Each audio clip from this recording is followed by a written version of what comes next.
For years we pointed to BGC as proof. Proof that we can build world-class cities.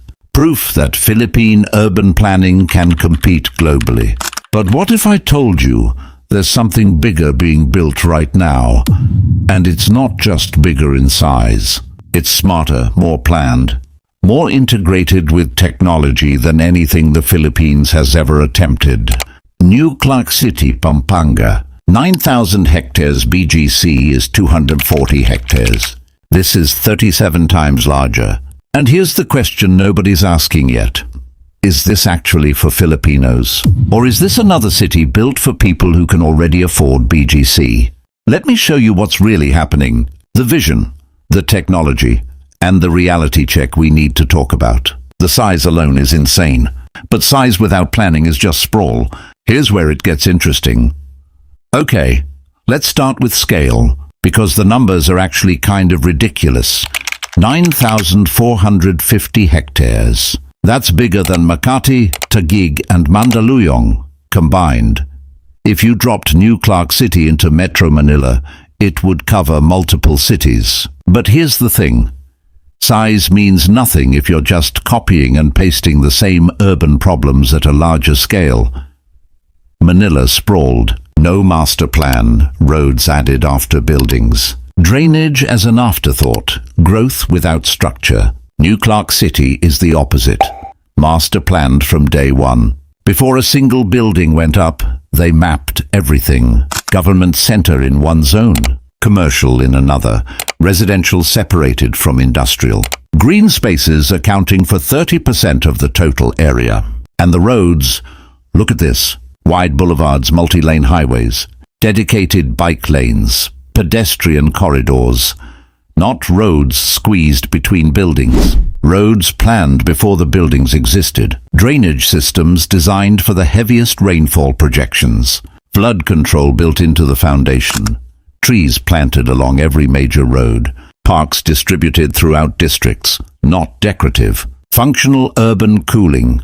This is what planned cities look like. When you design the infrastructure before you sell the land. But scale and planning are just the foundation. The real difference is in the technology they're embedding into this city. And that's where it gets ambitious. Smart city is a buzzword everyone uses. Here's what it actually means in New Clark. Alright, so, smart city. Every developer uses that term now. Usually it means they installed Wi-Fi and called it innovation. New Clark City is going deeper. Full fiber optic infrastructure, every building, every street. Gigabit internet as the baseline, not the luxury option. Internet of Things sensors across the city.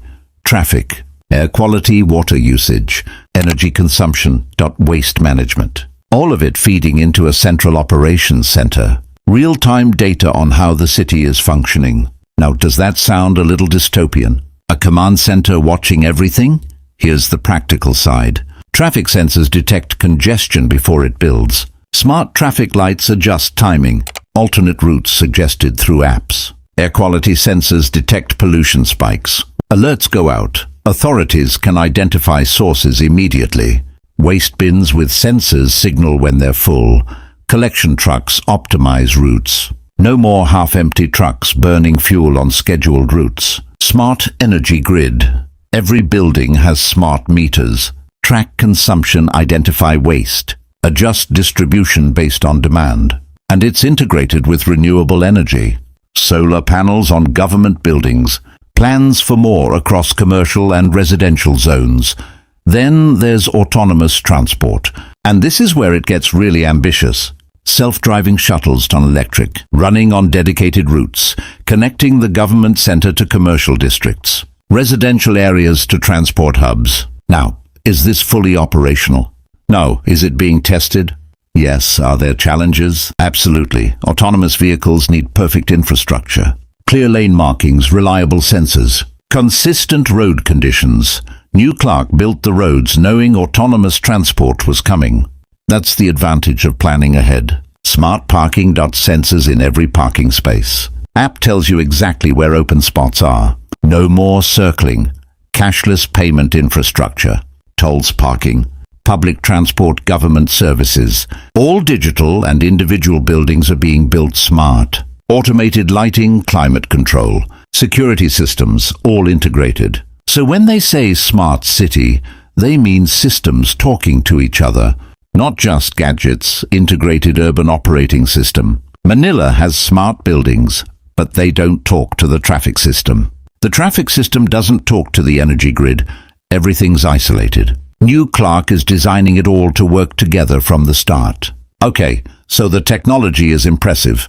But here's what actually matters. Does this make it better than BGC, and better for who? BGC set the standard, but it has problems New Clark is trying to solve. Let me show you where New Clark actually wins, and where BGC might still be ahead. Let's be real, BGC works. It's the most successful urban development in modern Philippine history. It's walkable, mixed use. International standard Filipinos can point to it with pride. But BGC has limitations.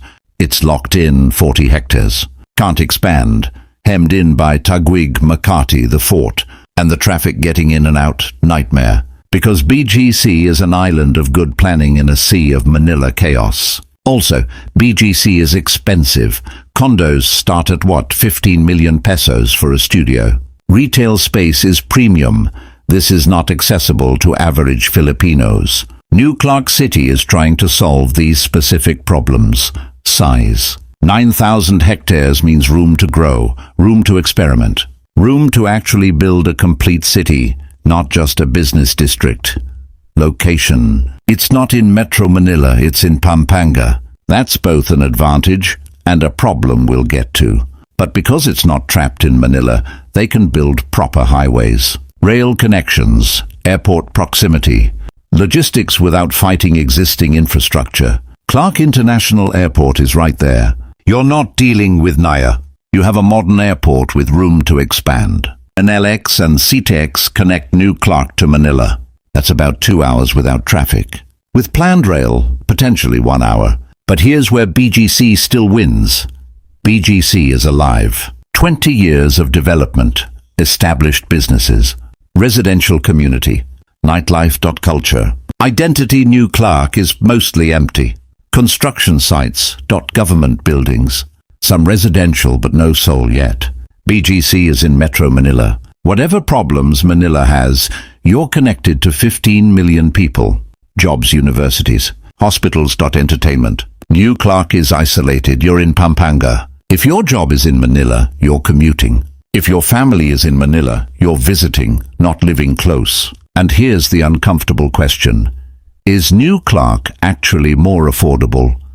Early residential projects are selling at 10 to 12 million pesos. That's cheaper than BGC, but it's not affordable to the average Filipino making 20,000 pesos a month. New Clark has better bones. BGC has better life. And that brings us to the question that really matters.